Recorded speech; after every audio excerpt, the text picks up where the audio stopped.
আজকে আকাশ বাতাস কাঁদছে, রতে বৃষ্টিও তো হয় না। সিজনে কিছু কিছু সিস্টেম মেনটেন করে প্রকৃতি চলতো, সেগুলো বিলীন হয়ে গেছে।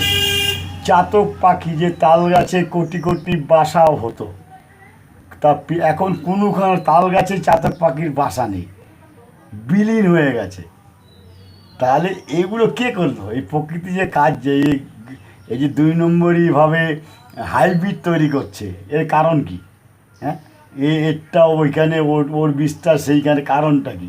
চাতক পাখির বাসা কোথায় গেল? তাল গাছে। কেউ দেখাতে পারবে চাতক পাখির বাসা তাল গাছে আছে?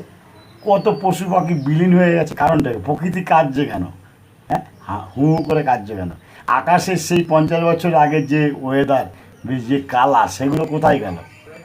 তা আমরাও একটু বুঝি বাবা, যেহেতু তোর সন্তান, সুতরাং